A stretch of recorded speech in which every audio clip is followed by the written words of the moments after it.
Hari ini aku berdoa biarlah roh hikmat, roh pewahyuan terus Tuhan limpahkan di tengah-tengah kami. Berbicaralah kepada kami, ajar kami jalan-jalan-Mu.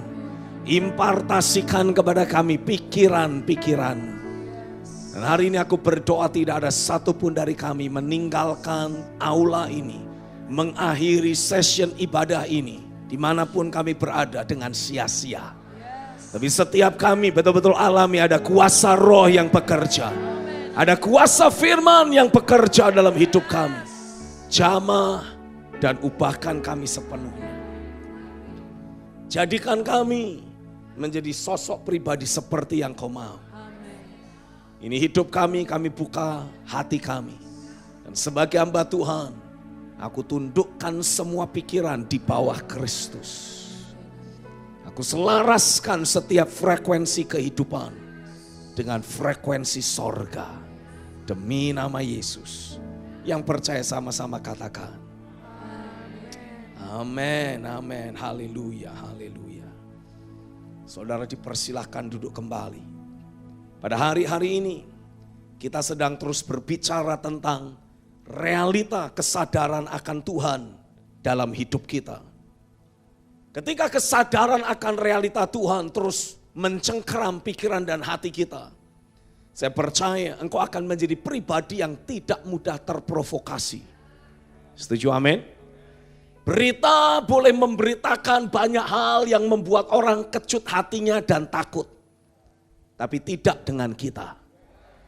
Karena firman Tuhan, karena suara Tuhan bekerja lebih kuat dalam hidup kita. Daripada semua yang kita baca, semua yang kita dengar, semua yang kita lihat sebagai data dan fakta lahiriah di sekitar kita. Yang setuju katakan amin. Suara Tuhan lebih berkuasa. Saya berdoa biarlah suara Tuhan lebih berkuasa dalam hidupmu. Daripada semua data dan fakta lahiriah yang terus disajikan musuh di depan mukamu. Engkau akan punya sebuah ketetapan hati. Apapun yang terjadi di sekitarku. Sekalipun ada 1.000 rebah di sebelah kananku. Sekalipun ada 10.000 rebah di sebelah kiriku. Aku tahu dengan pasti. Itu semua tidak akan menimpa aku. Kalau ada orang yang bertanya, dari mana kau tahu? Karena Tuhanku yang memberitahukan kepadaku. Amin. Itu sebabnya saya percaya adalah sangat penting untuk kita bisa terus belajar membangun kesadaran akan realita Tuhan dalam hidup kita.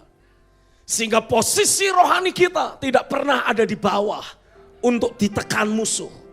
Tapi posisi rohani kita selalu ada di atas. Berkemenangan di dalam segala hal. Yang setuju katakan amin. Dan apapun keputusan yang kau ambil, bukan lagi berdasarkan pertimbangan untung rugi manusiawi. Tapi apa yang menjadi firman-Nya, itulah yang engkau yakini. Dan itulah yang engkau jadikan sebagai pedoman pengambilan keputusanmu. Karena engkau tahu Tuhan ada di pihakmu. Engkau tahu Tuhan ada bersamamu. Setuju amin? Dan kalau Tuhan ada bersama kita, kita siap melakukan perkara-perkara yang besar. Setiap pengambilan keputusan yang didasarkan oleh langkah ketaatan terhadap firman-Nya akan selalu membawa saudara berjalan di atas air kemustahilan. Saya percaya hari-hari ini Tuhan sedang terus melatih setiap kita untuk bisa belajar seperti Petrus. Ketika ada di tengah badai dan gelombang, Yesus datang menyatakan dirinya, "Ini aku, jangan takut." Petrus berkata, "Kalau engkau itu ya Tuhan, suruhlah aku datang kepadamu. Beri aku firman-Mu dan biar aku berdiri berjalan di atas firman-Mu." Hari-hari ini saya berdoa, Tuhan akan terus datang secara pribadi dalam hidupmu, berbicara kepadamu, berkata-kata kepadamu, dan engkau sebagai orang percaya belajar menerima firman itu, mempercayainya, membangunnya menjadi dasar keyakinan dalam hidupmu. Dan ketika engkau melangkah sesuai dengan apa yang kau yakini dari firman-Nya, sebagaimana Petrus jalan di atas air, atau lebih tepatnya jalan di atas firman, dan membuat dia melihat air tidak bisa lagi menenggelamkan dirinya. Hal yang sama akan terjadi atasmu. Ketika engkau berjalan di atas firman, engkau akan mendapati segala gejolak gelombang dunia ini tidak akan membuat engkau tenggelam. Engkau ada di atas semua gelombang dan gejolak yang ada. Terjadilah atasmu di dalam nama Yesus. Haleluya. Ketika selama beberapa waktu terakhir ini, saya terus merenungkan tentang memiliki kesadaran akan realita keberadaan Tuhan. Saya menerima sebuah, definisi dari Tuhan. Saya mau saudara bisa menuliskan hal ini. Memiliki kesadaran akan realita Tuhan. Artinya, kita memiliki suatu kondisi hidup di mana selalu ada suatu prinsip kebenaran.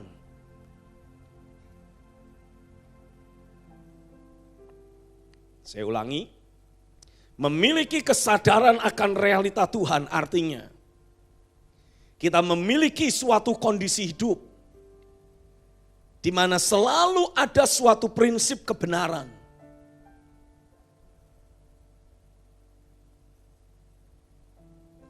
Ada suatu prinsip kebenaran, janji Tuhan, atau pernyataan roh yang terus terngiang atau bekerja secara kuat.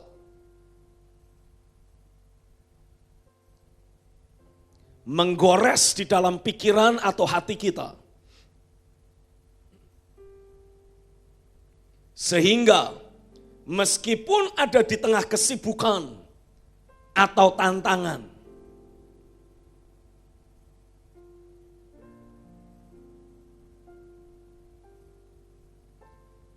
tapi apa yang sudah menggores tersebut akan terus memunculkan dirinya dalam pikiran atau hati kita, mempengaruhi emosi kita secara sedemikian rupa sehingga jadi selalu ada dalam keadaan tenang, terkendali, atau optimal. Sekali lagi, memiliki kesadaran akan realita Tuhan artinya kita memiliki suatu kondisi hidup di mana selalu ada suatu prinsip kebenaran, janji Tuhan, ataupun pernyataan roh yang terus terngiang atau bekerja secara kuat, menggores dalam pikiran atau hati kita. Sehingga meskipun ada di tengah kesibukan atau tantangan, apa yang sudah menggores tersebut akan terus memunculkan dirinya dalam pikiran atau hati kita. Mempengaruhi emosi kita secara sedemikian rupa. Sehingga akan selalu ada dalam keadaan tenang, terkendali, dan optimal. Kata kunci yang saya mau saudara miliki adalah selalu ada prinsip kebenaran, ada janji Tuhan, atau pernyataan dari Roh Kudus, pernyataan roh yang terus terngiang dalam pikiran kita, terus bekerja dalam hati kita, menggores kuat, sehingga walaupun kita sedang ada di tengah kesibukan, kita sedang ada di tengah tantangan, kita tidak akan terhanyut oleh kesibukan dan tantangan yang ada. Tapi pernyataan firman, suara roh yang sudah menggores itu akan terus memunculkan dirinya. Sehingga kehidupan sehari-hari yang kita jalani, kondisi emosional, kondisi mental kita tetap dalam keadaan tenang, tetap dalam keadaan terkendali, tetap optimal. Halo, amin. Kalau kita belajar di dalam Alkitab, Alkitab memberikan penegasan bahwa manusia itu adalah merupakan gabungan dari unsur manusia roh, kondisi jiwa orang tersebut, dan tubuh lahiriahnya. Orang sering merangkum dan menyimpulkan sebagai roh, jiwa, dan tubuh. Itulah unsur manusia. Ada orang di sini. Sementara jiwa manusia itu sendiri oleh para ahli kejiwaan dibagi lagi menjadi 3. Ada pikiran, ada perasaan, ada kehendak atau keinginan. Roh, jiwa, tubuh itu unsur manusia. Di dalam jiwa itu sendiri ada pikiran, ada perasaan atau emosi, dan kehendak, pengambilan keputusan. Sudah bisa mengikuti saya? Nah, saya mencoba untuk merangkum hal tersebut menjadi hanya 4 unsur saja. Dan saya ingin memberikan penegasan kepada saudara, unsur manusia. Yang pertama, kita ini manusia roh. Ada orang di sini? Katakan sama-sama, ada unsur rohaniah. Yang kedua, unsur mentalitas. Katakan unsur mentalitas. Yang ketiga, unsur pikiran. Unsur perasaan. Ulangi sekali lagi, yang pertama apa? Manusia roh. Yang kedua apa? Mentalitas. Yang ketiga apa? Perasaan. Yang keempat, unsur lahiriah. Tubuh lahiriah kita ini. Boleh ulangi sekali lagi? Kita tadi bicara unsur manusia, kita buat, kita rangkum, kita modifikasi menjadi 4. Apa saja yang pertama? Manusia roh. Yang kedua, mentalitas. Yang ketiga, perasaan. Yang keempat, tubuh lahiriah. Bayangkan keempat aspek ini seperti 4 roda di sebuah mobil. Jadi dengan kata lain, untuk mobil kehidupan kita bisa melaju dengan lancar, saudara butuh keempat ban itu dalam keadaan baik. Manusia rohmu harus kondisinya baik. Mentalitasmu juga harus baik. Terus apa lagi? Perasaanmu juga harus baik. Terus yang terakhir, kondisi tubuh fisikmu juga harus baik. Kalau salah satu dari 4 ini bocor, saudara mengendarai mobil, salah satu bannya bocor, apa yang terjadi? Kita harus minggir, menepi, perbaiki, ganti ban yang bocor itu. Betul ya? Harusnya seperti itu kan? Betul enggak? Kalau yang bocor lebih dari 1, apa yang akan terjadi? Apa yang harus kita lakukan? Minggir.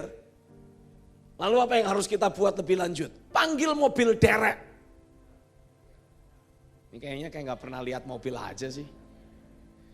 Kalau ada 1 ban yang bocor, saudara minggir, ganti sendiri, kan gitu. Kalau ada lebih dari 1 yang bocor atau bermasalah, saudara minggir. Terus ngapain? Panggil mobil derek. Karena biasanya ban serep itu cuma 1. Jadi kalau saudara punya masalah ban lebih dari 1, ya saudara ganti pun percuma. Emang mau engkau tiup sendiri itu ban? Nggak mungkin toh. Jadi apa yang harus kita buat? Panggil mobil derek. Pergi ke bengkel, kan gitu. Nah, saya mendapati dalam perjalanan kehidupan sehari-hari kita, ada banyak dari saudara yang tanpa engkau sadar, kondisi manusia rohmu atau kondisi mentalitasmu atau kondisi emosimu atau kondisi tubuh lahiriahmu dalam keadaan tidak baik. Tapi dipaksain terus jalan. Itu sebabnya tercipta kerusakan-kerusakan yang lebih parah dalam hidupmu. Dan kadangkala bukan cuma mobilmu yang bermasalah. Engkau menciptakan masalah buat mobil lain. Ada banyak dari antara saudara yang tanpa sadar, kalau kehidupan rohanimu rusak, engkau tidak segera memperbaikinya. Engkau menyimpan ganjalan, engkau menyimpan sakit hati atau semacam itu. Dan saudara tidak segera membereskannya sehingga keterhubunganmu dengan Tuhan mulai bermasalah. Apa yang terjadi? Saudara bisa mogok. Mobil rohanimu akan terpaksa harus berhenti. Kalau dipaksain bisa enggak? Bisa. Tapi merusak dirimu sendiri, merusak mobil itu sendiri. Nangkep ya? Kalau lebih dari satu yang rusak, mungkin bukan cuma kehidupan rohani, mentalitasmu pun ikut rusak. Karena di kota-kota besar khususnya, menurut survei, angka orang yang sakit mental itu tambah banyak. Khususnya di kota besar, khususnya ditambah pandemik COVID-19. Tambah banyak orang stres. Stres itu menunjukkan orang yang lagi sakit mentalnya. Tertekan, merasa gagal, merasa tidak layak. Nah, itu semua penyakit mental yang tidak seharusnya terjadi atasmu. Nah, ini sudah kehidupan rohaninya terganggu, kondisi mentalnya juga terganggu. Biasanya akan menjalar ke emosi. Emosinya pasti uring-uringan. Gampang tersinggung, gampang kecewa, gampang sakit hati. Pokoknya gampang fragile. Gampang marah, uring-uringan. Orang Jawa bilang tempurungsung. Apa itu Pak? Gabungan dari semuanya.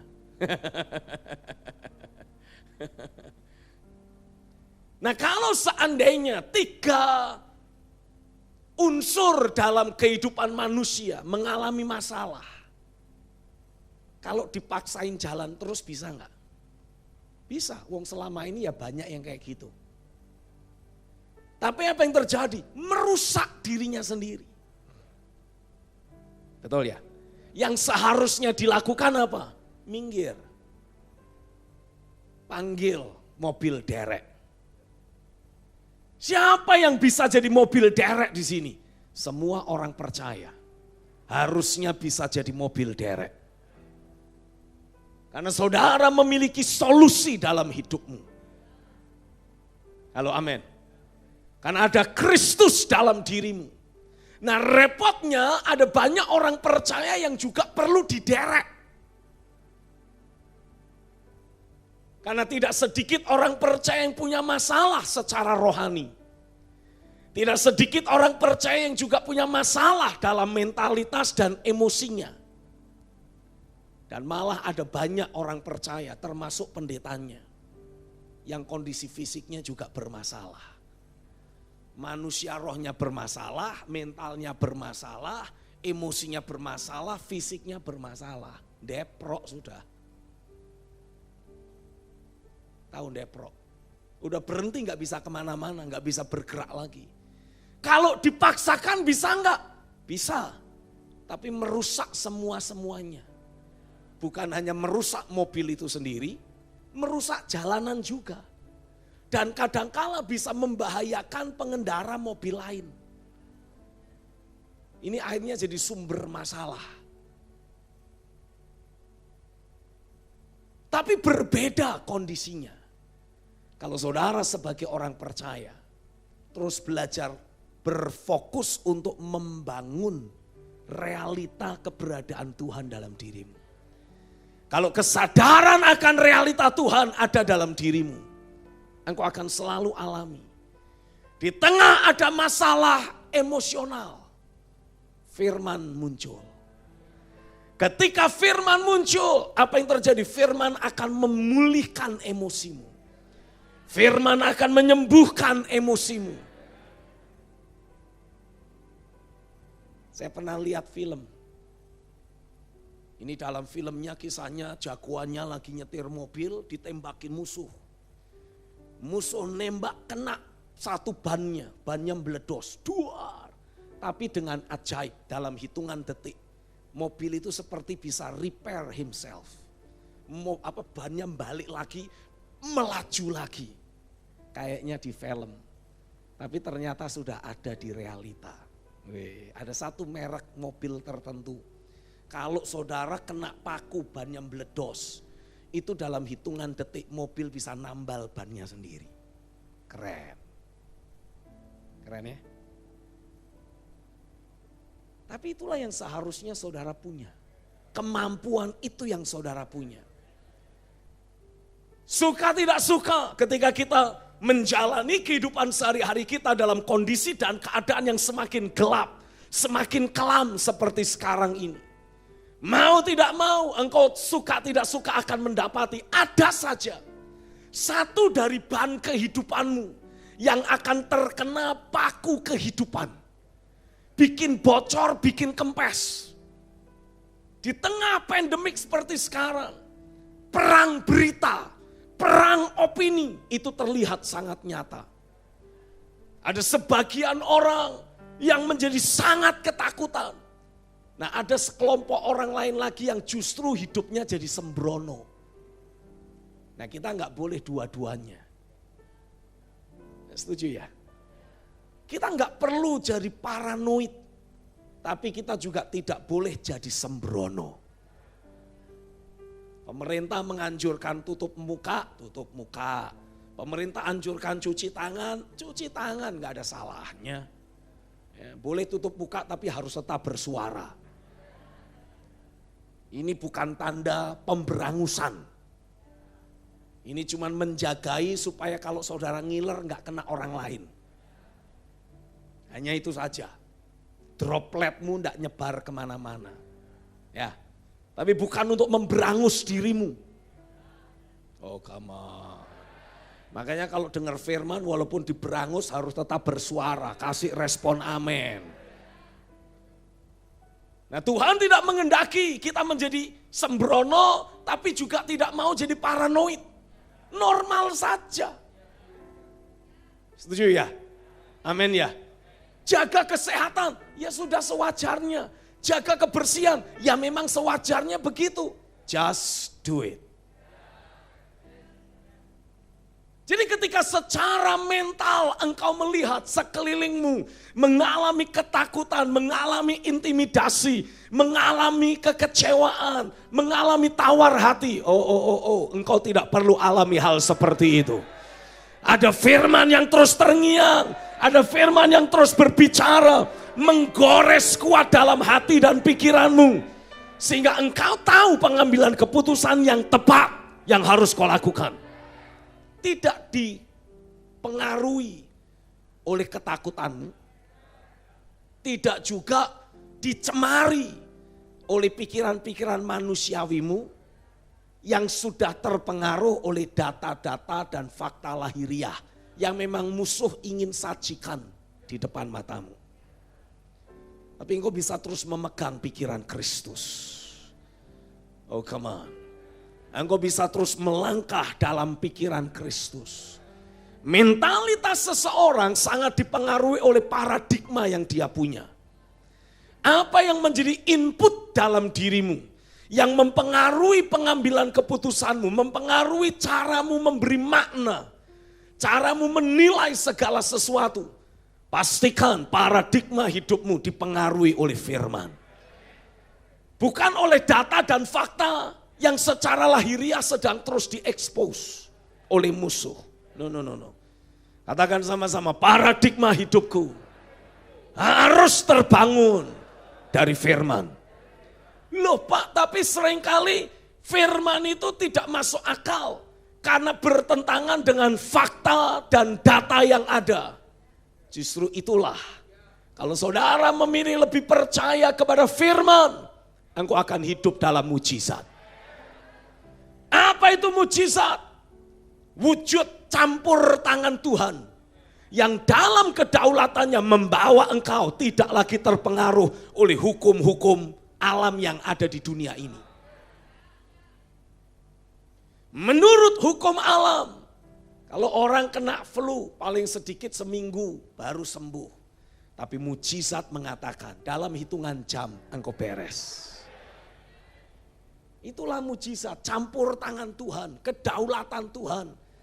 Yang berlaku dalam hidup orang yang percaya. Sehingga mengkondisikan orang percaya itu tidak lagi dikuasai, tidak lagi dibelenggu oleh hukum alam yang ada. Nah, mentalitas kita harus dibangun dari firman. Sehingga cara kita melihat segala sesuatu tidak lagi akan membuat kita takut. Cara kita menilai segala sesuatu tidak lagi terpengaruh oleh fakta dan data lahiriah. Kenapa? Karena ada suara lain yang berbicara, terus mempengaruhi, terus mendukung, terus menguatkan. Apa itu? Firman.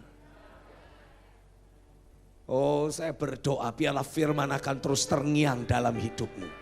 Firman akan terus berbicara dalam batinmu.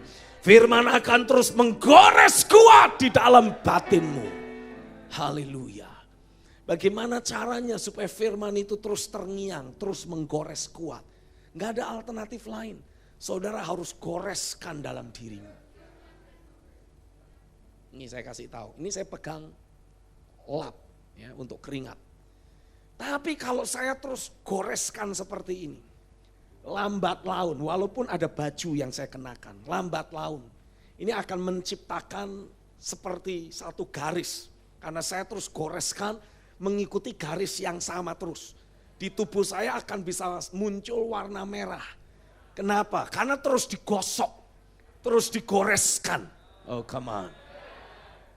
Mungkin selama sekian waktu lamanya saudara berkata, Pak, sepertinya saya kalau belajar firman itu mentok di pikiran saya. Enggak apa-apa, perkatakan terus, imajinasikan terus, gosok itu dalam dirimu.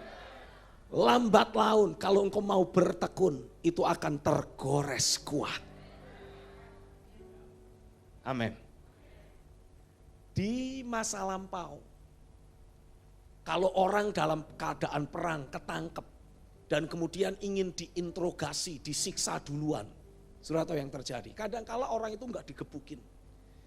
Tapi cuman diikat. Tapi di jidatnya ditetesi air. Cuman tetesan air aja. Orang mungkin bilang santai. Tapi kalau itu sudah lewat dari 2-3 hari, orang akan mulai merasakan gangguannya. Orang jadi sulit tidur, udah mau tidur ketetesan lagi, kaget. Secara mental orang itu mengalami breakdown. Hanya dengan ditetesi air, tapi terus menerus. Itu menjadi siksaan yang sangat menyiksa. Bisa saja orang itu sudah hampir terlelap, kena tetes lagi, tes. Itu seperti orang dipukul rasanya. Nah, itu secara lahiriah. Bayangkan kalau secara rohani, engkau terus gosokkan di firman dalam hidupmu. Engkau terus gosokkan firman dalam dirimu. Pelan tapi pasti. Gerakan 1 jam sekali adalah tindakan kita menggosokkan firman dalam diri kita. Kalau engkau bertekun, firman itu akan melekat erat dalam dirimu. Ketika saudara menghadapi tantangan, musuh mencoba menekan mentalmu, firman akan muncul. Itu sebabnya kitab Yoel menubuatkan, biarlah orang yang tak berdaya berkata, katakan sama-sama, aku ini pahlawan. Kalau saudara terus gosokkan firman itu dalam hidupmu, sehingga selalu terngiang dalam dirimu, engkau akan mendapati. Walaupun secara fakta, data lahiriah, engkau itu dalam kondisi terpojok, terjepit dan merasa lemah. Tapi engkau tidak akan menjadi lemah. Karena firman itu menjadi kekuatan dalam dirimu. Ketika ban mentalitasmu bocor, firman akan memulihkannya kembali. Ketika kondisi emosimu sedang terperosok, firman akan mengangkat engkau kembali. Oh, katakan amin. Itu sebabnya penting untuk kita terus merenungkan firman-Nya. Itu sebabnya penting untuk kita terus memperkatakan firman-Nya. Amin. Tahu lagu itu? Ku renungkan firman-Mu siang dan malam, perintah-Mu dan ku lakukan. Engkau tahu ya Tuhan, tujuan hidupku hanyalah untuk menyenangkan hati-Mu. Kemana angkat dua tanganmu sama-sama. Ku renungkan firman-Mu siang dan malam, ku pegang perintah-Mu dan ku lakukan.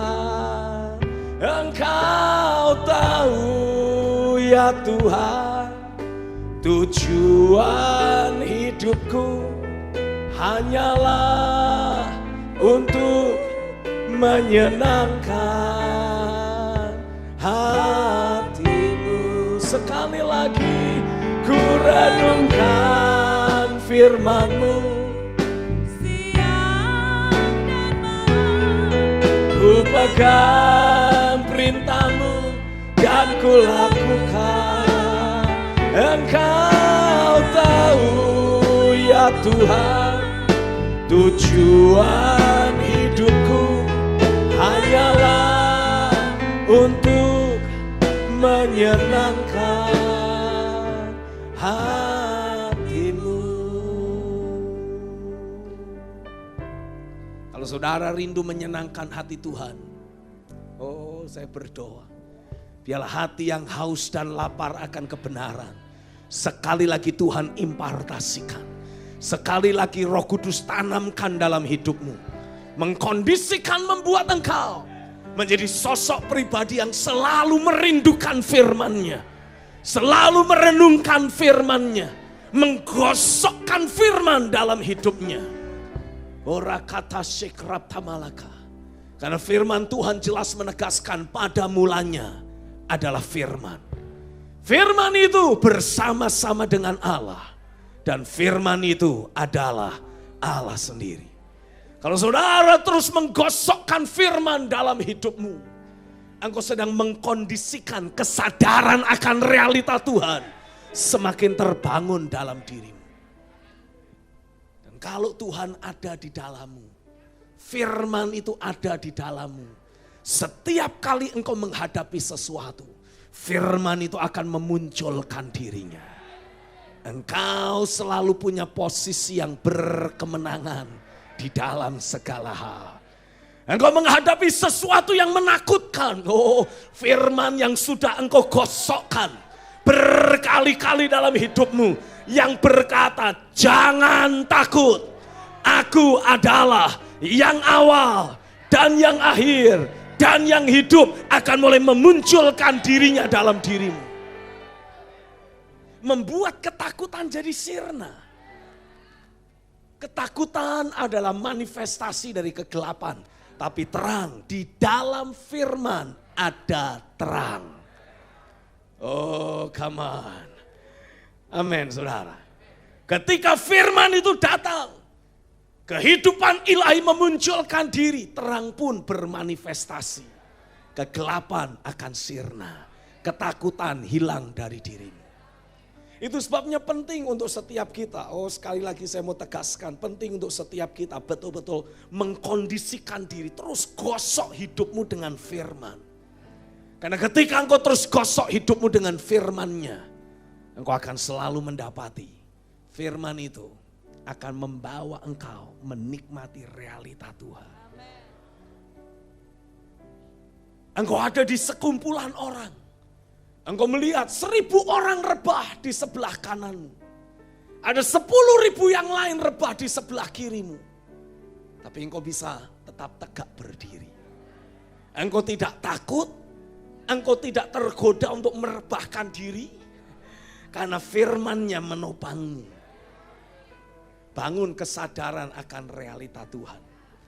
Karena ketika kita berbicara tentang kesadaran akan realita Tuhan, suka tidak suka, kita harus berbicara tentang adanya firman, adanya pernyataan roh, adanya janji Tuhan yang terus terngiang dalam pikiran dan hati kita. Akan terus berbicara dalam batin kita di saat kita sedang sibuk, di saat kita menghadapi tantangan, di saat kita menghadapi kondisi yang tidak kita harapkan. Firman itu akan memunculkan dirinya. Tidak membuatmu jadi lupa. Dan saya yakin kalau kondisi seperti ini bisa terus engkau munculkan. Secara emosi engkau tetap sehat. Secara mentalitas engkau tetap kuat. Dalam tubuhmu engkau tetap sehat. Manusia rohmu tetap perkasa. Roda-roda di mobil kehidupan saudara dalam kondisi bagus. Engkau melaju dengan cepat. Setuju, amin. Dalam kesempatan ini saya mau ambil waktu untuk saya berbagi dengan saudara dari kitab Kejadian pasal yang ke-37. Karena di dalam kitab Kejadian pasal 37 ini kita belajar bagaimana Yusuf menghadapi berbagai situasi, kondisi dan keadaan hidup dengan kesadaran akan realita Tuhan dalam dirinya. Saya mengajak untuk kita membaca terlebih dahulu ayat mungkin langsung saja ayat yang ke-5 sampai ayat yang ke-11. Mari baca dengan suara yang keras bersama-sama. Pada suatu kali bermimpilah Yusuf. Lalu mimpinya itu diceritakannya kepada saudara-saudaranya. Sebab itulah mereka lebih benci lagi kepadanya. Karena katanya kepada mereka, coba dengarkan mimpi yang kumimpikan ini. Tampak kita sedang di ladang mengikat berkas-berkas gandum. Lalu bangkitlah berkasku dan tegak berdiri. Kemudian datanglah berkas-berkas kamu sekalian mengelilingi dan sujud menyembah kepada berkasku itu. Lalu saudara-saudaranya berkata kepadanya, apakah engkau ingin menjadi raja atas kami? Apakah engkau ingin berkuasa atas kami? Jadi makin bencilah mereka kepadanya karena mimpinya dan karena perkataannya itu. Lalu ia memimpikan pula mimpi yang lain yang diceritakannya kepada saudara-saudaranya. Katanya, aku bermimpi pula, tampak matahari, bulan dan 11 bintang sujud menyembah kepadaku. Setelah hal ini diceritakannya kepada ayah dan saudara-saudaranya, maka ia ditegur oleh ayahnya. Mimpi apa mimpimu itu? Masakan aku dan ibumu serta saudara-saudaramu sujud menyembah kepadamu sampai ke tanah. Maka iri hatilah saudara-saudaranya kepadanya, tetapi ayahnya menyimpan hal itu dalam hatinya. Tuliskan statement ini. Yusuf memiliki kesadaran akan realita Tuhan dalam hidupnya pada saat ia mulai menerima mimpi dari Tuhan. Semua orang yang mengalami adanya realita Tuhan dalam hidupnya selalu ada starting point-nya. Daud mengalami ada kesadaran akan realita Tuhan dalam hidupnya ketika Samuel datang dan mengurapi dia dengan minyak. Dan Alkitab menuliskan dari sejak hari itu dan seterusnya, Roh Tuhan berkuasa atas Daud. Dan sekarang kita membaca dalam Kejadian pasal 37 ini. Yusuf alami ada kesadaran akan realita Tuhan menguasai hidupnya. Dimulai ketika dia mendapatkan mimpi dari Tuhan. Saya berdoa di dalam kondisi ibadah seperti sekarang ini. Saudara tidak hanya sekedar menganggap, oh aku hanya sedang ikut sebuah ibadah. No. Saya mau saudara belajar mengaktifasi manusia rohmu untuk selalu waspada. Sehingga ketika ada suara Tuhan datang dalam hidupmu, engkau dengan cepat bisa menangkapnya. Jangan jadi orang Kristen yang pasif. Tapi saya berdoa biarlah manusia rohmu menjadi aktif. Di dalam nama Yesus. Biarlah moment of worship, masa penyembahan tadi mengaktifasi manusia rohmu. Dan ketika deklarasi firman, pernyataan roh disampaikan, manusia rohmu juga semakin menjadi waspada. Engkau dengan cepat menangkap apa yang menjadi kehendak Tuhan dalam dirimu. Karena Alkitab menuliskan dalam kitab Injil Yohanes pasal yang pertama ayat yang ke-12. Seberapa banyak orang yang menerimanya. Menerima apa? Menerima firman.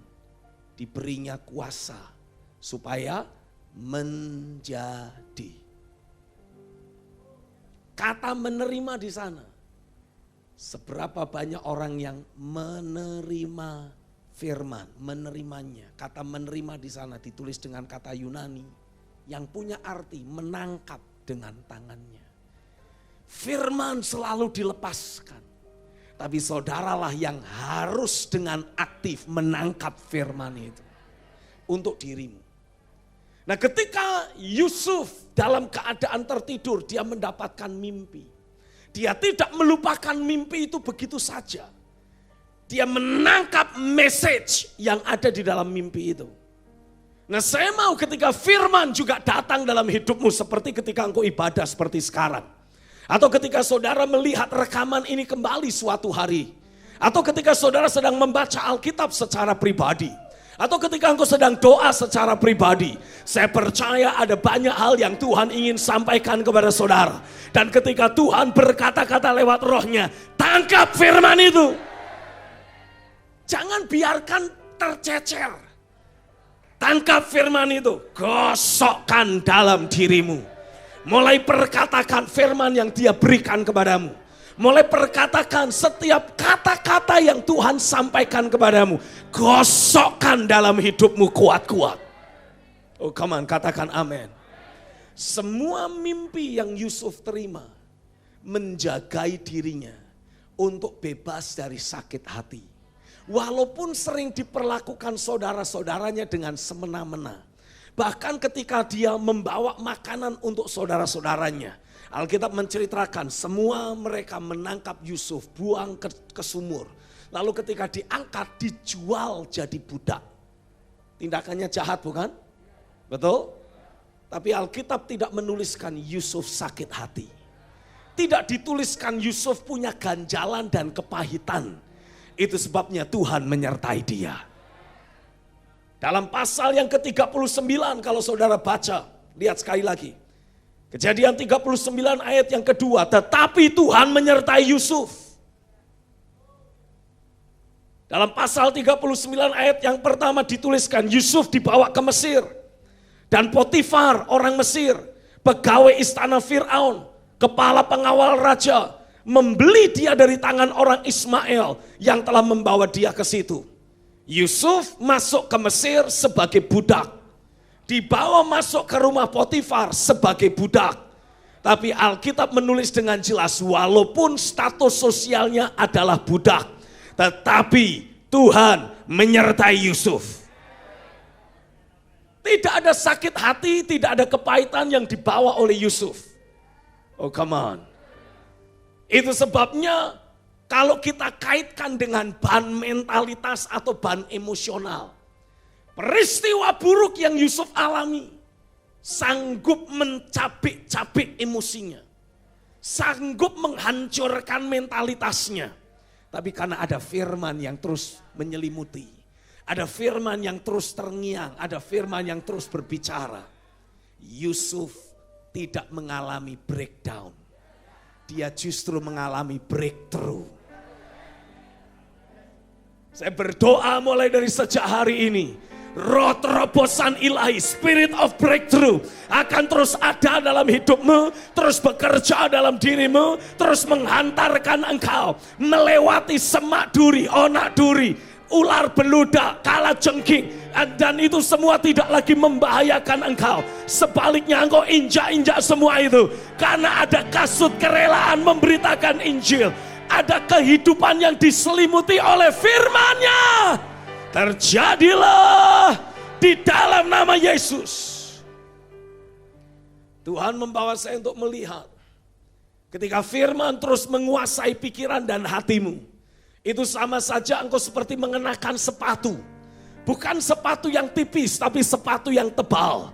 Sehingga ketika engkau harus melewati batu-batu tajam kehidupan, batu-batu itu tidak akan melukai kakimu lagi. Walaupun kau harus melewati semak duri dan onak duri, tapi itu semua tidak akan melukai hidupmu lagi. Mungkin kau akan mendapati ada ular-ular yang lewat di sekitarmu. Bahkan mungkin ada binatang buas lain seperti, atau binatang berbisa lain seperti kalajengking yang akan bisa mencoba merambat di kakimu. Tapi itu semua tidak akan membahayakan perjalanan hidupmu. Karena hidupmu dibungkus oleh firman-Nya. Hari ini aku deklarasikan, aku nubuatkan, biarlah kuasa firman terus membungkus hidupmu. Kuasa firman yang engkau tangkap, kuasa firman yang engkau terima, membungkus kehidupanmu. Terjadilah, tidak ada lagi bahaya yang bisa membahayakan dirimu. Tidak ada lagi hal buruk yang bisa melukai engkau. Tidak ada lagi perkara-perkara jahat yang bisa menghancurkan hidupmu.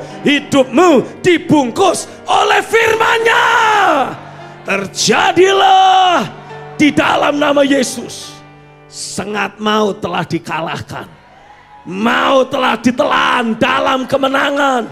Tidak ada lagi yang akan membahayakan hidupmu. Tidak ada lagi yang perlu engkau takuti. Tidak ada lagi hal-hal buruk, hal-hal jahat yang bisa menyentuh hidupmu. Engkau aman dalam lindungan dan bungkus dari kuasa firman. Karakata shikrata mayaraka. Orakam de merele krashikrata mayaka. Ambil waktu untuk sesaat, angkat hatimu, angkat tanganmu, berkata-katalah dalam roh. Berkata-katalah dalam roh. Shikrato mayarala krashikrato mayaralaka. Orele kramda mayaralako. Erela krashikramda mayaralaka shikraka. Ranja makore banjemeyeyeka. Sakrato payaralakande. Rekocha mayaralakanga. Rayarala sekremere. Ratama babarala konche merele kanche meraha. Rato merele konche hambarala praso kromdamaka. Aku deklarasikan kondisi jiwamu, kondisi manusia rohmu, kondisi lahiriamu, tubuh fisikmu akan selalu dalam keadaan baik-baik saja. Sehat, kuat, selalu penuh kuasa roh. Terjadilah atasmu, terjadilah atasmu. Huraka syakrata mayaralaka. Laure ye yarola krata mayaraka. Maika rasukronja mayaralaka. Rokonda mayarala prasonde merelirikamba. Haleluya. Urap lata mayaralaka. Rato merele krasik ramda maka. Anugerahmu Tuhan melingkupi. Anugerahmu Tuhan menyertai. Anugerahmu Tuhan menjagai. Orala krasik rapta mayarala krata malaka. Haleluya, haleluya. Sikrapta mayarala krata mayaralaka. Oh my goodness, my goodness. Sukrapta mayarala krato parala kraka. Haleluya, haleluya. Roto malakrasikrata maka. Janjimu seperti fajar pagi hari yang tiada pernah terlambat bersinar. Cintamu seperti sungai yang mengalir, dan ku tahu betapa dalam kasih-Mu. Katakan, janji-Mu seperti fajar pagi hari yang tiada pernah terlambat bersinar. Cintamu seperti sungai yang mengalir, Dan ku tahu betapa dalam. Sekali lagi sama-sama. Oh, janjimu seperti fajar pagi hari yang tiada pernah terlambat bersinar. Cintamu seperti sungai yang mengalir, dan ku tahu betapa dalam. Angkat tanganmu, katakan, oh, janjimu seperti fajar pagi hari yang tiada pernah terlambat bersinar. Cintamu seperti sungai yang mengalir,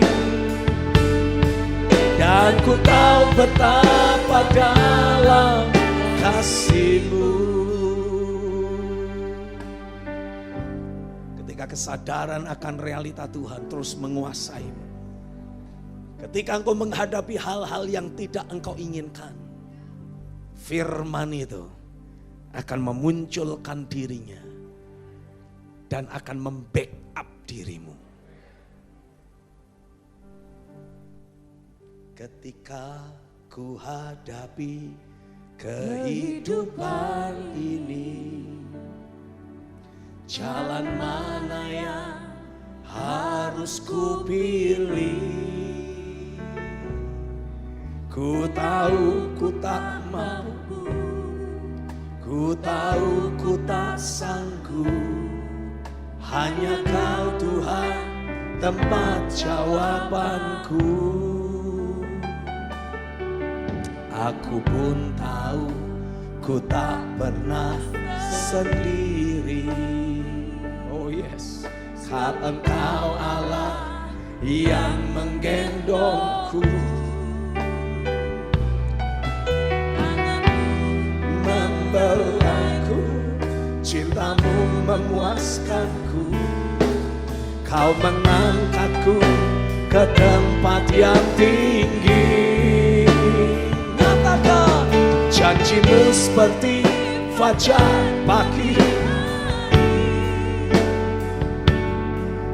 yang tiada pernah.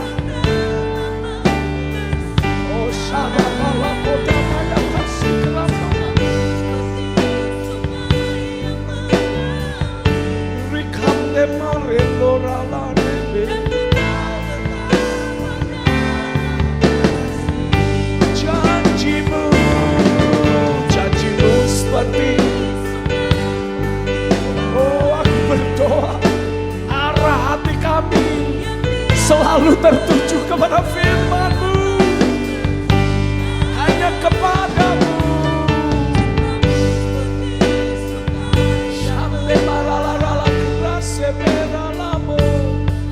Dan ku tahu betapa dalam kasih janjimu. Janjimu seperti fajar pagi hari yang tiada pernah terlambat bersinar. Cintamu seperti sungai yang mengalir,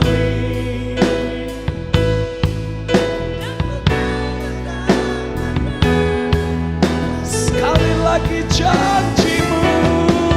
Janjimu seperti fajar pagi hari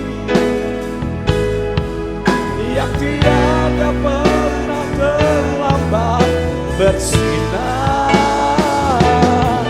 Cintamu seperti sungai yang mengalir, dan ku tahu betapa dalam kasih-Mu. Dan ku tahu betapa dalam kasih-Mu.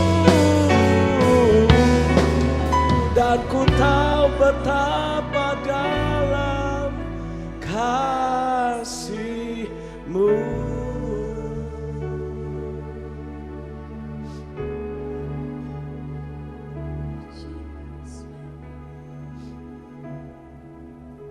Bayangkan seandainya engkau ada dalam posisi sebagai Yusuf. Engkau diperintah oleh ayahmu membawa makanan untuk saudara-saudaramu. Tapi begitu engkau berjumpa dengan saudara-saudaramu, bukannya diberi salam, bukannya disambut dengan baik.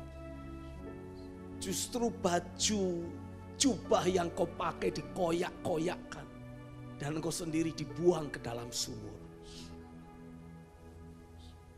Saya yakin hati Yusuf sakit. Tapi kasihnya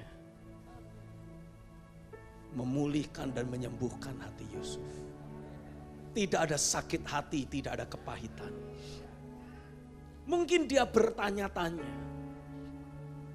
Tapi mimpi dan firman yang bekerja dalam hidupnya membuat semua pertanyaan itu pupus dan hilang. Seringkali ketika engkau mengalami sesuatu yang tidak engkau harapkan, ada muncul banyak pertanyaan dalam dirimu. Dan itu membuat mental dan emosimu menjadi goncang dan bermasalah. Engkau selalu bertanya, Tuhan, kenapa ini terjadi? Tuhan, di mana engkau? Tuhan, apa salahku?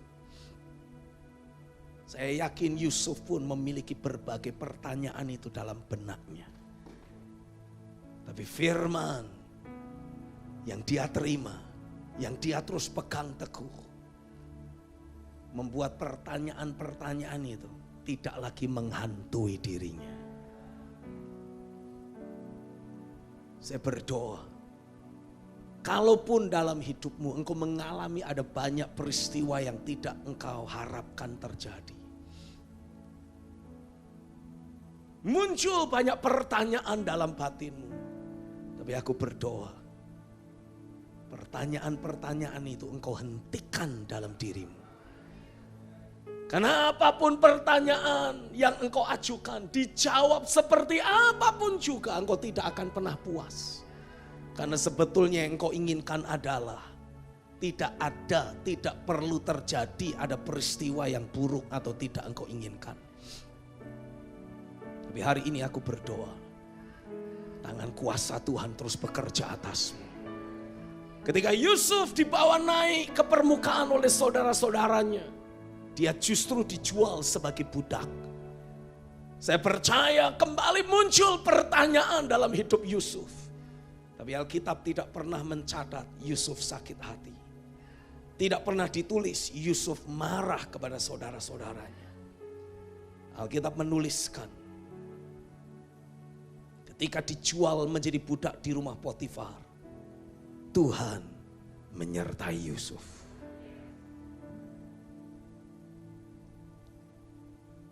Kalau saudara tidak keberatan sementara engkau tetap berdiri. Dan dimanapun saudara berada ketika menyaksikan tayangan ini sekarang. Buka Alkitabmu dalam kitab Kejadian 42. Saya akan bacakan. Ada 9 ayat di sana. Dari ayat yang pertama. Setelah Yakub mendapat kabar bahwa ada gandum di Mesir, berkatalah ia kepada anak-anaknya, mengapa kamu berpandang-pandangan saja? Lagi katanya, telah kudengar bahwa ada gandum di Mesir. Pergilah ke sana dan belilah gandum di sana untuk kita, supaya kita tetap hidup dan jangan mati. Lalu pergilah 10 orang saudara Yusuf untuk membeli gandum di Mesir. Tetapi Yakub tidak membiarkan Benyamin adik Yusuf pergi bersama-sama dengan saudara-saudaranya. Sebab pikirnya jangan-jangan ia ditimpa kecelakaan nanti. Jadi di antara orang yang datang membeli gandum terdapatlah juga orang-orang Israel. Sebab ada kelaparan di tanah Kanaan. Sementara itu Yusuf telah menjadi mangku bumi di negeri itu. Dialah yang menjual gandum kepada seluruh rakyat negeri itu. Jadi ketika saudara-saudara Yusuf datang, kepadanya lah mereka menghadap dan sujud dengan mukanya sampai ke tanah. Ketika Yusuf melihat saudara-saudaranya, segeralah mereka dikenalnya. Tetapi ia berlaku seolah-olah ia seorang asing kepada mereka. Ia menegur mereka dengan membentak katanya, dari mana kamu? Jawab mereka, dari tanah Kanaan untuk membeli bahan makanan. Memang Yusuf mengenal saudara-saudaranya itu, tetapi dia tidak dikenal mereka. Perhatikan ayat yang ke-9. Lalu teringatlah Yusuf akan mimpi-mimpinya tentang mereka. Ini untuk yang kedua kalinya kata mimpi Yusuf disebutkan. Yang pertama ada di pasal 37. Yang kedua ada di pasal 42 ini. Antara pasal 37 sampai ke pasal 42 ini ada banyak peristiwa buruk terjadi. Tapi tidak ada satupun ayat yang menceritakan Yusuf teringat akan kakak-kakaknya ataupun akan ayahnya. Khususnya tentang kakak-kakaknya yang sudah menjerumuskan dia ke dalam kesulitan. Menjerumuskan dia dalam peristiwa buruk yang terjadi. No, tidak ada satupun ayat. Baca dari pasal 37 sampai pasal 42. Ini yang kedua kalinya. Artinya selama masa-masa itu, peristiwa buruk apapun yang terjadi, tidak pernah Yusuf kaitkan dengan tindakan kakaknya.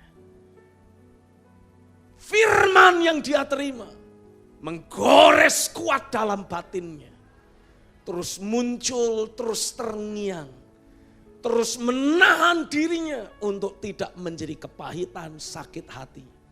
Bahkan juga tidak jatuh dalam pencobaan.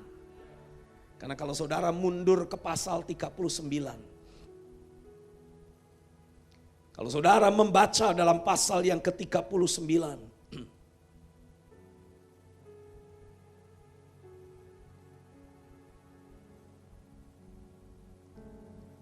Ayat yang ke-7. Ketika Yusuf terus semakin diberkati Tuhan, disertai Tuhan. Sehingga apapun yang dia kerjakan menjadi berhasil. Yusuf pun diangkat oleh Potifar untuk mengurusi seluruh rumahnya. Dalam ayat yang ke-7, selang beberapa waktu, istri tuannya memandang Yusuf dengan birahi. Lalu katanya, marilah tidur dengan aku. Tetapi Yusuf menolak dan berkata kepada istri tuannya itu, dengan bantuanku, tuanku tidak lagi mengatur apa yang ada di rumah ini. Dan ia telah menyerahkan segala miliknya kepada kekuasaanku. Bahkan di rumah ini ia tidak lebih besar kuasanya daripadaku. Dan tiada yang tidak diserahkannya kepadaku selain daripada engkau. Sebab engkau istrinya. Bagaimanakah aku melakukan kejahatan yang besar ini dan berbuat dosa terhadap Allah. Walaupun dari hari ke hari perempuan itu membujuk Yusuf. Yusuf tidak mendengarkan bujukannya itu. Untuk tidur di sisinya dan bersetubuh dengan dia. Yusuf belajar bahwa perselingkuhan atau melakukan persetubuhan, melakukan seks di luar nikah hanya akan menciptakan masalah. Dari mana Yusuf belajar itu? Dari kakaknya Dina. Ketika sekali waktu mereka ada di satu negeri. Dan pemimpin negeri itu menculik Dina, memperkosa, tapi kemudian ingin menikahinya. Kakak-kakak Yusuf merasa telah dihina, diperlakukan dengan tidak senonoh. Dan mereka membuat siasat. Mereka bilang, oke, kita kawin mengawin menjadi dua bangsa yang besar. Tapi aku minta syarat, you semua laki-laki harus disunat. Ketika mereka melakukan penyunatan pada hari ketiga, ketika rasa sakit akibat sunat memuncak. Alkitab menceritakan, dua anak Yakub ambil pedang, membantai semua pria yang ada di negeri itu. Tindakan perselingkuhan atau seks di luar nikah hanya selalu menciptakan bencana. Itu menggores di hidup Yusuf. Itu sebabnya walaupun digoda istri Potifar berhari-hari berkali-kali. Firman menjaga Yusuf untuk tidak jatuh dalam dosa. Lebih lanjut. Kalau saudara membaca dalam pasal yang ke-42 tadi. Saudara mendapati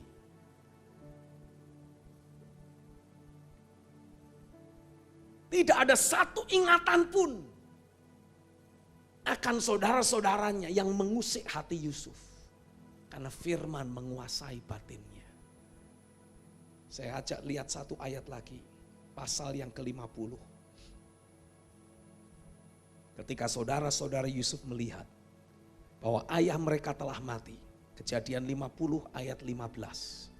Berkatalah mereka kepada Yusuf, boleh jadi Yusuf akan mendendam kita dan membalaskan sepenuhnya kepada kita segala kejahatan yang telah kita lakukan kepadanya. Jadi mereka berkata satu sama lain. Sebab itu mereka menyuruh menyampaikan pesan ini kepada Yusuf. Sebelum ayahmu mati, ia telah berpesan. Beginilah harus kau katakan kepada Yusuf. Ampunilah kiranya kesalahan saudara-saudaramu dan dosa mereka. Sebab mereka telah berbuat jahat kepadamu. Maka sekarang ampunilah kiranya kesalahan yang dibuat hamba-hamba Allah ayahmu. Lalu menangislah Yusuf ketika orang berkata demikian kepadanya. Juga saudara-saudaranya datang sendiri dan sujud di depannya. Serta berkata, kami datang untuk menjadi budakmu. Tetapi Yusuf berkata kepada mereka, janganlah takut. Sebab aku inikah pengganti Allah. Berkali-kali mimpi Yusuf terulang dalam realita. Saudara-saudaranya sujud menyembah kepadanya. Dan kali ini setelah Yakub mati, semua mereka berunding dan berkata, jangan-jangan Yusuf nyimpen sakit hati. Nunggu bapak mati, begitu bapak mati dia balas dendam. Ketika orang menyampaikan sebuah pesan kepada Yusuf, ampunilah saudara-saudaramu. Yusuf nangis. Dia menangis bukan karena sakit hati. Dia menangis karena mendapati. Ternyata saudara-saudaranya menyimpan ganjalan, rasa takut kalau dia membuat pembalasan. Karena sebetulnya dalam diri Yusuf ada sebuah konsep berpikir, ada paradigma yang bersumber dari firman. Dan itulah yang menjagai dia untuk tidak jadi sakit hati. Dalam ayat yang ke-20, Yusuf berkata, memang kamu telah mereka-rekakan yang jahat terhadap aku. Tetapi Allah telah mereka-rekakannya untuk kebaikan. Dengan maksud melakukan seperti yang terjadi sekarang ini. Yakni memelihara memelihara hidup suatu bangsa yang besar. Kalau saudara membaca dalam terjemahan sederhana Indonesia, firman Tuhan menulis seperti ini. Dulu kalian memang merencanakan hal yang jahat terhadap aku. Tetapi sesungguhnya Allah memiliki rencana yang baik dalam kejadian itu. Orang boleh merencanakan rencana jahat. Tapi Tuhan selalu dalam kedaulatannya akan selalu memutarbalikkan rencana jahat orang untuk menjadi kebaikan bagimu. Sesungguhnya Allah memiliki rencana yang baik dalam kejadian itu. Supaya banyak orang dapat diselamatkan seperti yang sudah terjadi. Rasa duka yang sewajarnya menghinggapi semua orang yang mengalami seperti yang Yusuf alami. Tidak pernah dia rasakan. Karena ada realita Tuhan menyertainya. Saya berdoa, biarlah realita Tuhan terbangun kuat dalam hidupmu. Ada kuasa firman yang terus berbicara, terus terngiang, terus menyelimuti batinmu. Terus menguatkan engkau di saat engkau merasa lemah. Terus menghiburmu ketika engkau merasa sedih. Terus membangkitkan engkau di saat engkau merasa tidak sanggup melanjutkan perjalanan hidupmu. Karena Tuhan selalu merancangkan rancangan yang indah. Rancangan damai sejahtera. Yang kilang gemilang penuh pengharapan. Orala kerasik rata payarala kerata paraka. Temde merili kerace perili kerata pa umbrete mereka. Aku berdoa hatimu akan terus diselimuti oleh suasana sorga. Saya mau engkau bandingkan dengan respon Yakub. Engkau boleh tetap berdiri, buka dalam pasal 37, Kejadian 37. Ayat 31 sampai ayat 35. Kemudian mereka mengambil jubah Yusuf dan menyembelih seekor kambing, lalu mencelupkan jubah itu ke dalam darahnya. Jubah maha indah itu mereka suruh antarkan kepada ayah mereka dengan pesan, ini kami dapati, silahkan Bapak periksa apakah jubah ini milik anak Bapak atau tidak. Ketika Yakub memeriksa jubah itu, ia berkata, ini jubah anakku, binatang buas telah memakannya. Tentulah Yusuf telah diterkam. Paradigma dan persepsi yang Yakub miliki tertipu oleh data dan fakta yang sebetulnya hanyalah tipuan dari anak-anaknya. Dan Yakub mengoyakkan jubahnya, lalu mengenakan kain kabung pada pinggangnya, dan berkabunglah ia berhari-hari lamanya karena anaknya itu. Sekalian anaknya laki-laki dan perempuan berusaha menghibur dia, tapi ia menolak dihiburkan, serta katanya, tidak, aku akan berkabung sampai aku turun mendapatkan anakku ke dalam dunia orang mati. Dengan kata lain apa? Yakub berkata, aku mau berkabung seumur hidupku. Karena Yusuf telah mati. Padahal Yusuf ada di mana? Di Mesir. Ngapain? Dipersiapkan oleh tangan Tuhan untuk menjadi mangku bumi di Mesir. Untuk menjadi pemimpin yang akan Tuhan pakai memelihara kehidupan semua orang. Tapi karena paradigma Yakub tertipu oleh fakta dan data yang ada, dia gagal mengakses pikiran Tuhan. Maka dia pun hidup berkabung. Bukan hari yang pendek, perkabungan Yakub dia katakan sampai hari matinya. Bahkan ketika Yusuf memberi kabar, aku masih hidup, Yakub tidak percaya.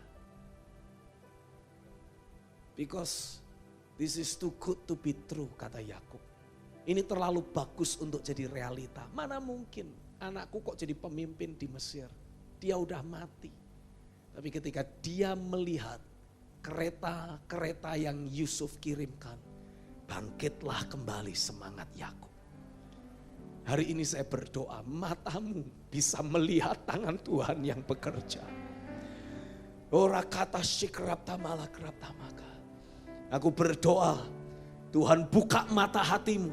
Karena firman yang dia beri kepadamu membuat mata hatimu terbuka. Dan kau akan bisa melihat tangan Tuhan yang sedang bekerja.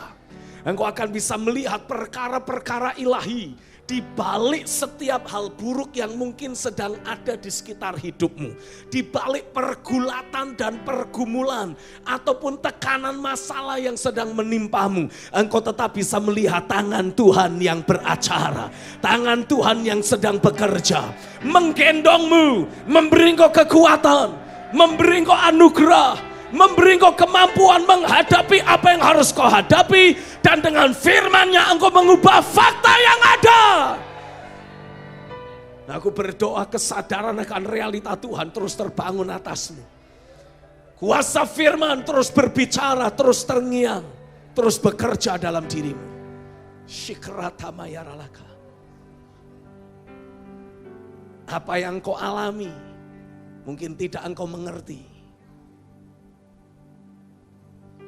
Tapi sesungguhnya kalau engkau memegang tangan Tuhan, memegang firman-Nya, firman itu akan menghantarkanmu masuk penggenapan dari apa yang Dia rancangkan atas hidup.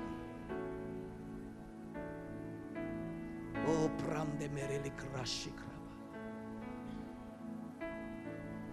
Apa yang kau alami kini mungkin tak dapat engkau mengerti. Satu hal tanamkan di hati, indah semua yang Tuhan beri.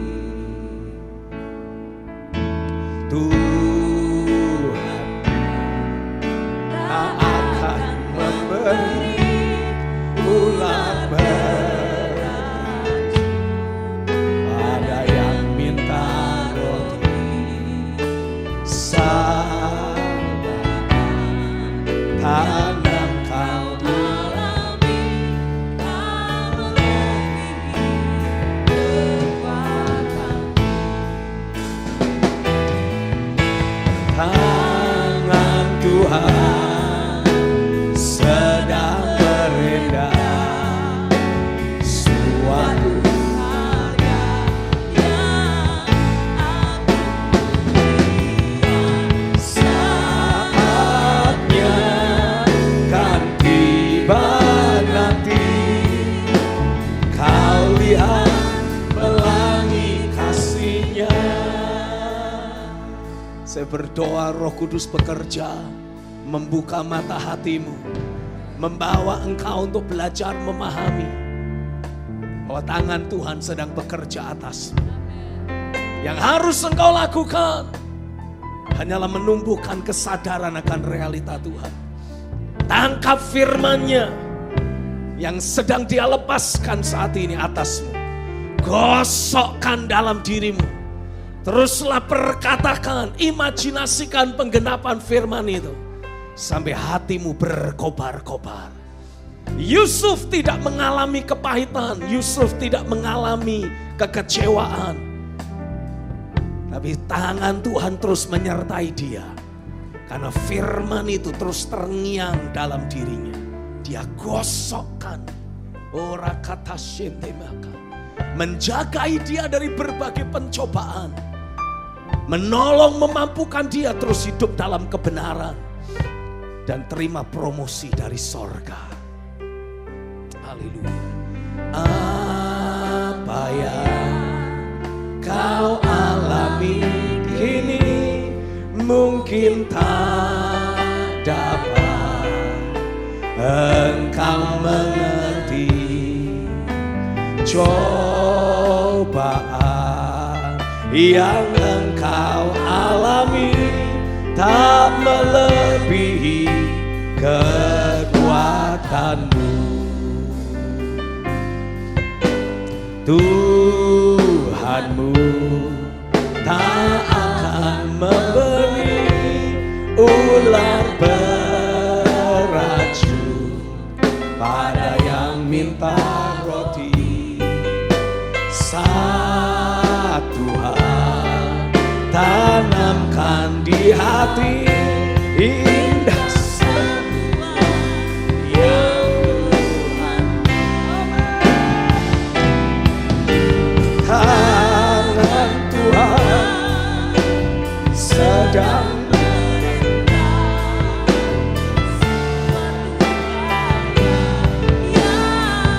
aku mulia, saatnya kan tiba nanti. Kau lihat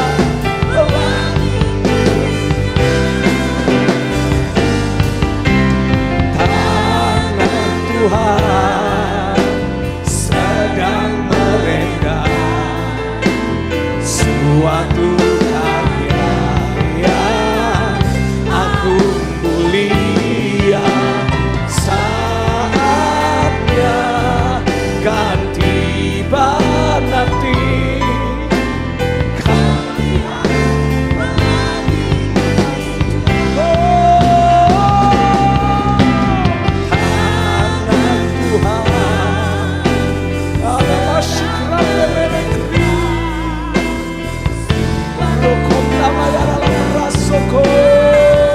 Aku mulia, saatnya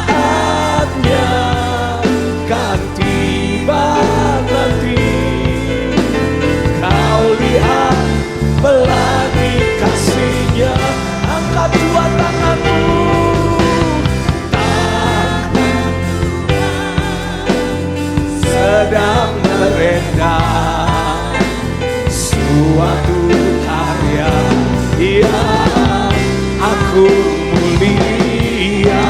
Saatnya kan tiba nanti. Kulihat pelangi kasih-Nya. Katakan kulihat, kulihat pelangi kasih-Nya.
firman-Mu, menelan, menghancurkan manifestasi maut yang menggerogoti mentalitas dan emosimu, menghancurkan manifestasi maut yang menggerogoti kesehatan fisikmu. Oh, maut ditelan dalam kemenangan. Oh, Rara. Oh, Tase. Oh, Rara, Rara,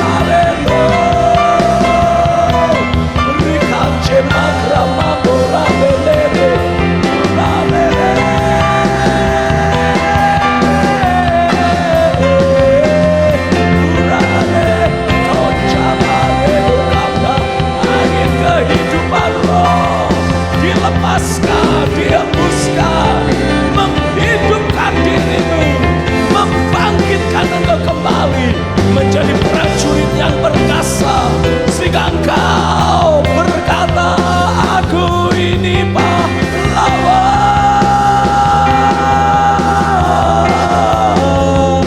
Oh, la sagrada maya la baro, ricamare la brama ye la baro.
Tuhan pemulih.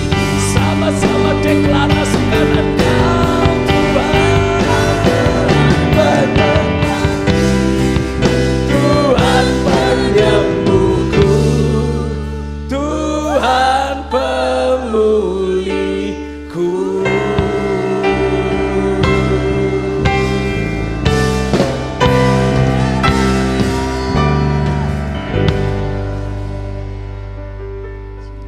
Satu hal yang saya mau tegaskan buat setiap saudara. Memang saat ini peperangan rohani seperti sedang terus memuncak. Banyak orang jadi ketakutan, banyak orang terintimidasi. But not for you. Engkau justru akan mendapati kesadaran akan realita Tuhan yang terbangun dalam dirimu.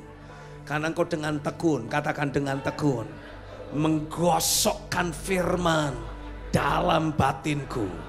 Karena engkau terus menggosok firman dalam batinmu. Setiap kali engkau menghadapi sesuatu, firman akan memunculkan dirinya. Setiap kali engkau menghadapi sesuatu, firman akan memunculkan hidupnya. Di dalam firman ada hidup. Dan hidup itu adalah terang bagi manusia. Hari ini sebagai hamba Tuhan aku deklarasikan demi nama Yesus.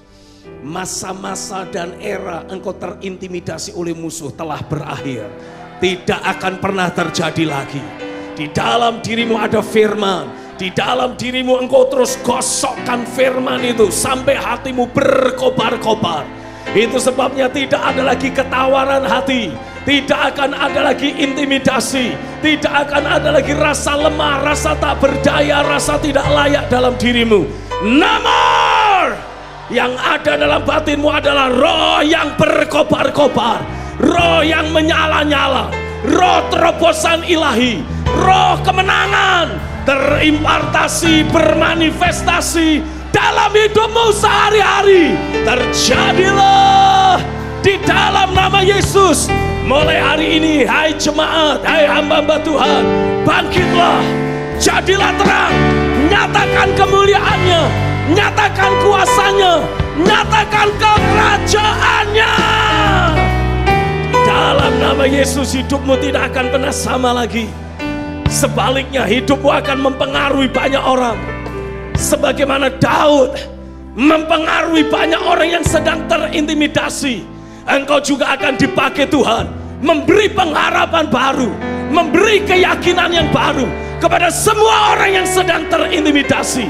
Dan sama seperti Yusuf, hidupnya terus disertai oleh Tuhan karena firman yang terus terngiang dalam hidupnya. Tuhan membuat apa yang dia lakukan selalu berhasil. Hari ini sebagai Bapa rohanimu, aku memintakan berkat dari Bapa di sorga untuk selalu mengarahkan wajahnya kepadamu, untuk selalu menyertai engkau, untuk selalu membuat jalan hidupmu berhasil. Dan engkau pasti beruntung, sehingga apapun yang kau lakukan dibuat Tuhan berhasil. Terjadilah.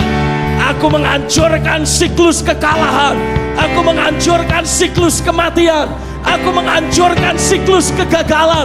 Di dalam nama Yesus, aku lepaskan kehidupan roh atasmu.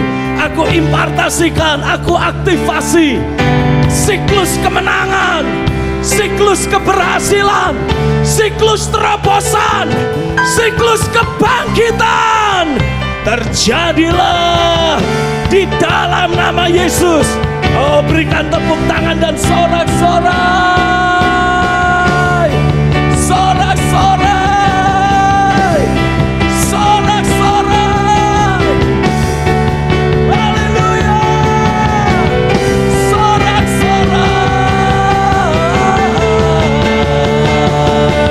Rekasya berapa bayar la-la-la-la-la-la-la-bo. Rekasya bayar la-la-la-la-la-la-bo. Rekasya marala krasya bayar la-la-la-la-la.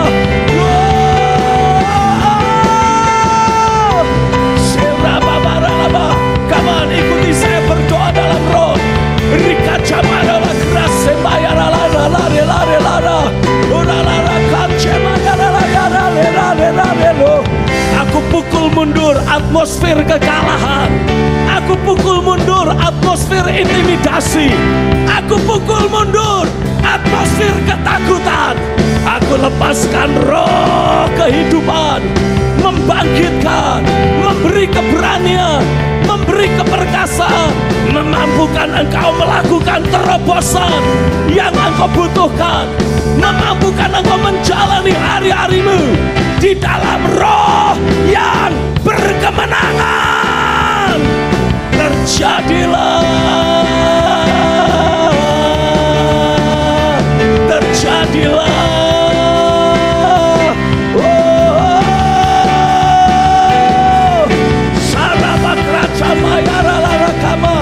Terjadilah, terjadilah, terjadilah.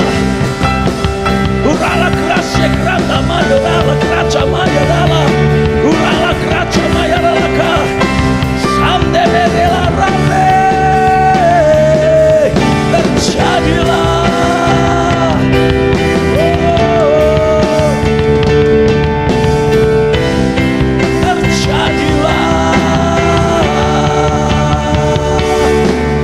Sembah Engkau Yesus, hanya Engkau Allah.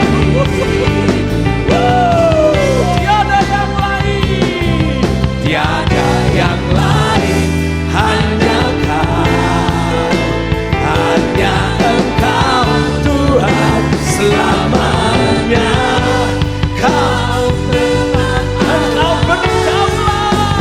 Walau dunia semua bergoncang, Engkau tak tergoyahkan, tak tergoyahkan. Kau tetap Allah. Kemana kedua tanganmu ku sembah, ku sembah Engkau Yesus, hanya Engkau Allah di hidupku. Tiada yang lain, hanya Engkau, hanya Engkau Tuhan selamanya. Kau tetap Allah walau dunia semua bergoncang, tak tergoyahkan. Kau tetap Allah. Apapun yang menjadi penyebab kebocoran dalam ban kehidupan mobilmu itu, oh, hari ini aku deklarasikan semua kebocoran itu diperbaiki oleh firman-Nya, diperbaiki dari hidupmu. Kalau ban kehidupan rohanimu bocor, hari ini kehidupan rohanimu diperbaiki dengan kuasa firman dan rohnya. Kalau ban kehidupan mentalitas dan emosimu yang bocor, hari ini tangan Tuhan bekerja atasmu, memulihkan engkau sepenuhnya. Dan kalau ban tubuh lahiriahmu juga sedang bermasalah, engkau sakit-sakitan, terimalah pekerjaan tangan Tuhan. Terimalah aliran kehidupan roh yang menelan segala pekerjaan maut dalam dirimu di dalam kemenangan. Oh, Rakasya Kramda Mayaralaka. Nyanyikan lagu ini sama-sama. Betapa dahsyat dan ajaibnya Engkau. Betapa dahsyat Engkau Tuhan, pencipta segala yang ada, dulu sekarang sampai selamanya. Hanya Engkau Tuhan, tak terselami pikiranku, tak terukur panjang setiamu, dulu sekarang sampai selamanya.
Hari ini aku berdoa, aku mintakan anugerah, berkat dan perkenanan daripada Bapa untuk selalu dicurahkan dan diarahkan dalam hidupmu.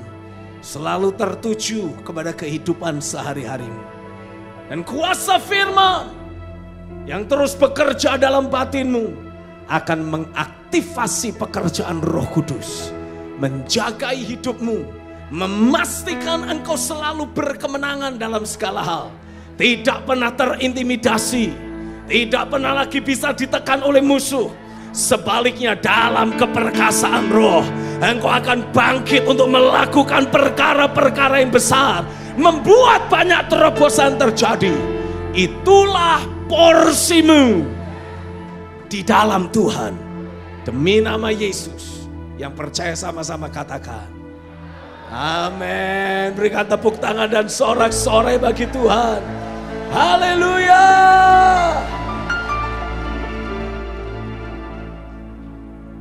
Buat saudara yang ada di rumah, buat engkau yang ada di aula, peperangan rohani memang nyata, tapi kemenangan juga nyata. Dan saya berdoa biarlah roh yang berkemenangan itu termeterai dalam hidupmu. Mulai hari ini dan sampai selamanya. Terus berkobar, terus bekerja, bertambah-tambah, bertumbuh semakin nyata dalam hidupmu sehari-hari. Kekasih Tuhan, VSS memang selesai. Tapi kuasa rohnya justru baru akan mulai bekerja lebih dahsyat, lebih dahsyat, lebih dahsyat. Membawa engkau bertumbuh dari satu level kemuliaan ke level kemuliaan yang lebih lagi. Sekali lagi berikan tepuk tangan dan sorak-sorai. Haleluya. Kita ketemu minggu yang akan datang. God bless you. I love you.